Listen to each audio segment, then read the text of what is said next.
Why does God let bad things happen to people? There's a story about it. It's called something about Adam and Eve in the Garden of Eden. And the real point of this whole story, the whole Bible, if you get down to it, saying there is a God. I mean, this obviously isn't for a bunch of satanic atheists or whatever you call them. Atheists, I believe. Yeah. Is that Adam was hiding things. In the story of the prodigal son, uh, the flaky son, goes out with his inheritance that he got from his father and bought drugs and prostitutes and threw a party, got drunk, ran out of money, goes home to his father, begging, pleading, saying, "Dad, I spent all the money on drugs and women and beer and stuff." His father welcomes him into his home. It's my son has come home. You know what I mean? Puts his best rings on him, puts the best robe on him. Let's kill the fattest fat. We're having a party for my son. And a lot of people don't understand the point of that story is that he came home and he told the truth. You know what I mean? He didn't say, "Oh, Dad, someone stole that money from me," or you know, "Gee, Dad, I lost it." He was scared to death to tell his father what he had done. And unlike Adam, who, well, at least in the Holy Bible, in the Quran, Adam fesses up.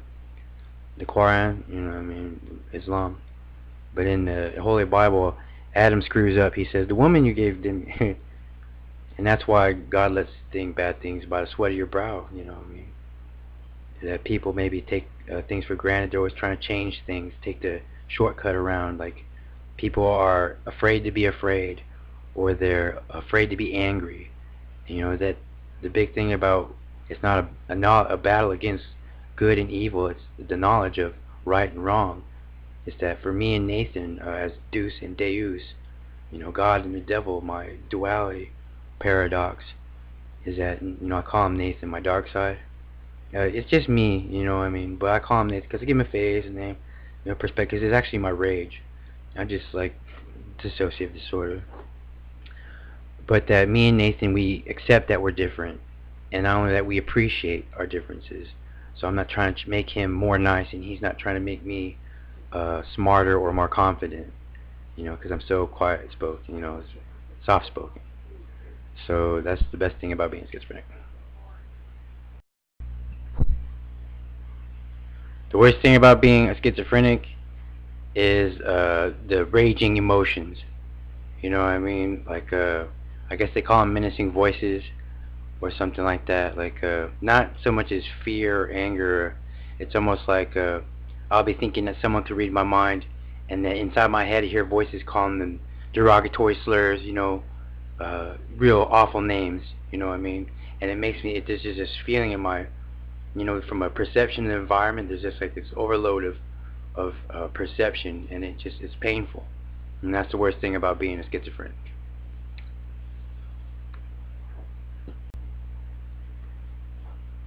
The worst thing about being a schizophrenic is the part where you're really, really smart. You know what I mean? If I was 100% brilliant or 100% ignorant, I'd be just fine.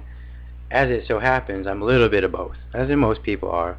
But it's painful. I guess I can relate to when you're about 30 years old and you see yourself as a kid and you're going, "Oh, that was so stupid."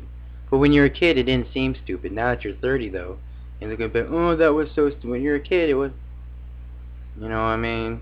I got this perspective of more information than I need. I'm looking at myself as a kid through the eyes of an adult, not through the eyes of a kid. Which I really need to be understanding things with my my childlike mind. I mean, not with this adult mind that doesn't understand what it's like to be a kid, or my perception, comprehension of things were as a child. And when I grew up and my perception, my comprehension of it grew, I became ashamed of things that were dear to me as a child. And it's painful, and that's the worst thing about being schizophrenic. Oh, by the way, it's my electronic cigarette. Thank you very much. Because I quit smoking, drinking, drugging, all that crapola. The worst part about being a schizophrenic is my excessive judgmentality. That, this savantism, or this, excessive intelligence, that I think that I have, or my ego, whatever it is, causes me to think that I'm different from everyone else, or that my lack of perception, comprehension that people are just the same as I do, and I make snap judgments, and I end up looking like an ass, and that's the worst thing about being a schizophrenic.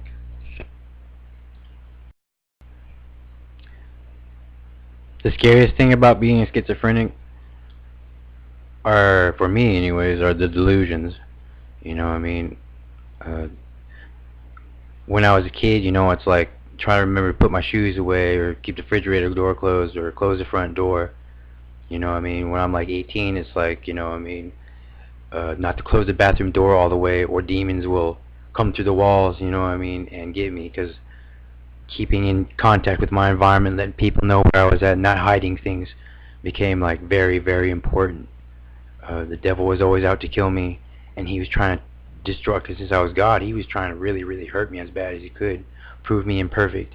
Rape and debasement and just horrible things. Yeah, it was scary. I came through. I'm alive still, but just these thoughts about hell and stuff like that. Most people, I think, in principalities, the devil would be asking people, do you ever want to have your worst nightmare and have it get worse every day? And most people answer, hell no, I don't want to go to hell. A lot of people are like, oh, there's pain and pleasure, you get used to it, or something like that. But where I come from, you're not supposed to get used to it. As a person grows older, life doesn't get any easier. In fact, it gets more complicated and harder. It's not life that changes, it's a person who changes. They say, as a child I spoke as a child, I acted as a child, I walked as a child. When I grew up, I put away my childish resentment, which meant my attitude improved. I was sick and tired of being sick and tired, and instead of being miserable, I was too miserable to be miserable. I started just like being happy. It's like there's only one place to go, is up. Why feel any worse? It's like a choice almost now that I want to make, that I could handle situations, and I'm not going to let things drag me down because I'm sick and tired of being miserable. So that's like one of the best things about being schizophrenic. Inherently good and inherently wicked are just terms that I kind of define, as I said, split-minded is schizophrenia, and I've always found that paradoxes or whichever, everything's probably maybe easier to see as from one extreme to the other extreme of too many to too little. So when I separate the world into inherently good or inherently wicked, inherently good is a person, not necessarily a good person, but a person who's more attracted, drawn to, influenced by things that are safe, things that are less destructive. Someone who does their homework a lot and reads and takes care of themselves.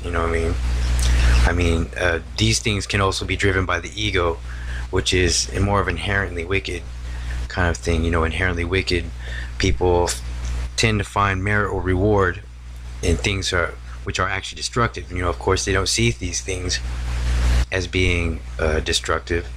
Lying and stealing is a way to be better than someone else, and therefore have a reward and dominate the world, that you're higher up on the food chain, where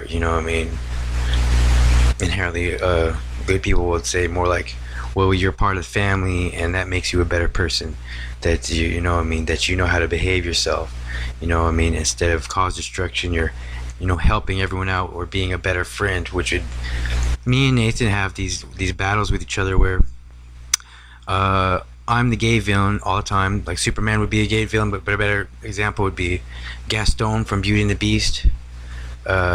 He manipulated people with his popularity to bend their will into doing, I know I said Superman, into doing whatever he wanted. And Batman would be more like an ugly villain, especially the part about having a black spot in his heart from something bad that had happened. And Batman is almost like a criminal more than a hero. Nathan was driven by the ugly hero or villain by power, by technology, by wealth, to completely brute force. So as inherently wicked or inherently good, neither is really complete. The idea is to be just good, but that takes experience, it takes training, it takes a lot of time, and there's no way to cut around time. So I guess mostly what I'm trying to say is, we're mostly just children. We're not good or bad. We're on our way to becoming perfect, sustainable, where we can take care of ourselves and do the right thing all the time.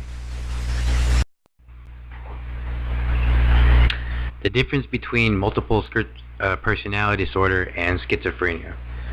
With schizophrenia, the Latin word for schizophrenia is split-mindedness. Split-minded. They don't call it multiple personality disorder anymore. My psychiatrists have informed me that they call it dissociative disorder, of which I also have a strong kind of dissociative disorder. See, I have an Eric, who's my manliness. I have a Nathan, who's my rage. I have a Steven, who is my boyhood. Each one has a face, and they're all the same.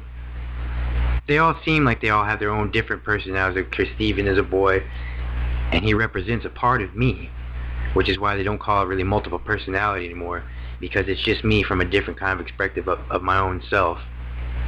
So, I have a Tammy, who's my sensitivity. It's just my mind making concepts and visualizing them and putting them into an effect of some sort.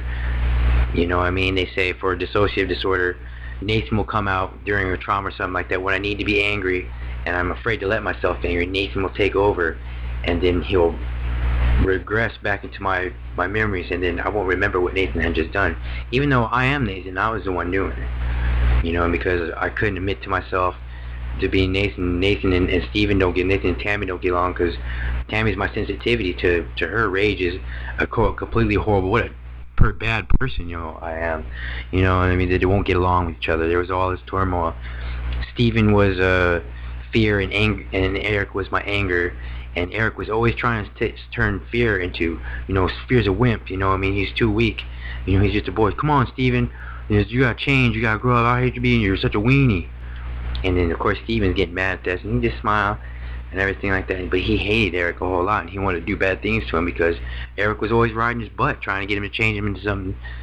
And that's why there had to become this non-hatred of myself in order for the menacing voices, which I had to go away, for Eric and Steven to stop fighting, and Nathan and Tammy to stop fighting, my compassion and my rage.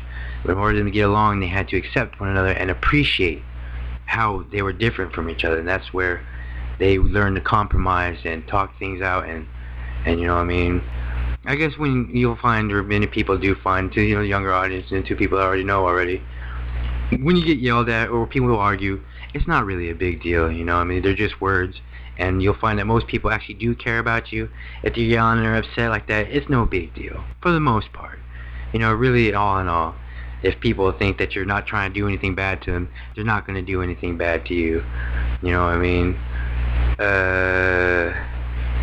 I'm not getting into extremes right now. I'm saying generally for a good part of when you bump into a person, he's not a Jeffrey Dahmer or a John Wayne Casey or whatever his name was, the killer clown guy, Ted Bundy or something like that. They may find that you're a Tammy and that they're a Nathan, and of course completely try to obliterate you, because more so than not, you're not them, and they have this maybe a little more prejudice against you because there's a lot more of a lack of understanding. So anyways, we'll get into psychopath and what's it called, homicidal maniac and all that stuff next session, series, whatever. The difference between a psychopath, sociopath, and a homicidal maniac. People always say that a psychopath doesn't know right from wrong. People who are pathological, a sociopath, a psychopath, like a sociopath, when they're afraid, they'll smile, trying to hide the fact that they're afraid. They're ashamed to be afraid to be afraid. Psychopaths are so afraid to be afraid that they get angry when they're afraid. Or you could say that a person who is afraid to be afraid will show anger as psychopathic, become destructive, very aggressive, psychopathic. Psychotic is when a person is like me, has delusional schizophrenia or manic, who has bipolar, manic depression, to such an extreme as a psychotic means you have auditory hallucinations, or visual hallucinations, you're hallucinating. That's what it means to be psychotic. They give me antipsychotic medications, which balance out chemicals in my brain, help me, monitor these chemicals that they're supposed to prevent me from hallucinating, antipsychotics. And they say, I don't understand this part because they say a homicidal maniac, it's irrational to smile, and laugh when you're talking about someone getting ran over and stuff like that. I actually don't know how to say anything about that. Yeah, it's wrong, it's bad that someone got hurt, of course. I can see that a homicidal maniac might think that's funny because they're sick like that. It's not irrational is what I'm saying for a homicidal maniac to laugh when someone gets ran over by a truck. It's not a hatred, I don't think, as much as a really sick, demented twist on life. So it is irrational to smile when you're afraid or when you're angry, but it's not irrational for a homicidal maniac to, laugh if someone gets run.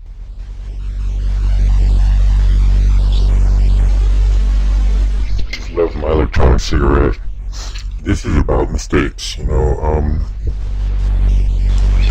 I have these waking dreams, I have these themes, sometimes I'm a woman, sometimes I'm a man, normally somebody else, these dissociative disorder personalities. Sometimes I'm old, sometimes most of them I'm older than I actually am. Some of them are younger too though. I was a baby last night, but all I did is, I had always said that I would do better than my parents, and that I would always spend time with my child, and that no matter what, I wouldn't just send them out, say I'm too busy, to play with them, hang out with them, watch TV with my child, our child, me and my spouses, of course, or if I was a single parent, just my child. But I had a theme, a parody, a waking dream, and what happened is that I did the exact same things that my parents did with me, the same mistakes, I'm too busy. I can't play with you right now, I'm tired. Just get off work, Pop down in front of the TV and drink a beer or whatever. And I woke up from this waking dream I came to, and I was kind of like, what happened? I started to analyze what was going on with me. And I found that I was a person that was too hard on myself. I was always so critical of myself, making mistakes. Is why do parents hate their kids and kids hate their parents? My parents never allowed me to make mistakes for myself. They always forcing rules on me. They weren't rational in their anger with me. They were more controlling, suffocating, and no, you can't do that. No, I can't tell you why. No, I can't. They never sort this stuff out for themselves. They just say the first thing that comes to their mind. I'm just going by my instincts. I know I'm right. Very few people actually take the time to sort out why the thing is right, or even to look, hey, maybe it's not right. Did you at least check or verify what you know is true? No, I just know it's true. So anyways, let yourself make mistakes. Start with that. You make a mistake, you made a mistake. You kind of, whatever. Move on from it, okay? New subject, on to the next, You admit it as long as you don't cover it up. And the idea is to keep talking about it, draw on, because it could be detrimental to a person to dwell on a mistake. Everyone makes mistakes, and for all you know, it's something that you can learn from. So you don't want to hide from a mistake and then end up making the same mistake over and over again, thinking, no, it was okay, that was alright to do. Allow yourself to make mistakes, allow others to make small mistakes, Keep them within the realms of safety, keep yourself within the realms of safety, always think ahead, think things through. If as far as I know for safety, what I know, better safe than sorry. Safety first, And then safe is fun, but fun is not safe. There's a couple more, like, if it ain't broke, don't fix it. If it is broke and you don't know how to fix it, 100% sure that you know how, don't try to fix it, let someone who does know how to fix it, fix it. This one VCR where, you're playing around inside, I bet I can fix it. What would have been a simple $10 charge for some experienced workman to fix it, turned up and buying a whole new $300 VCR or DVD player, whatever that VCR. From personal experience, man. There's a couple more of those back here. This is long enough as is, isn't it?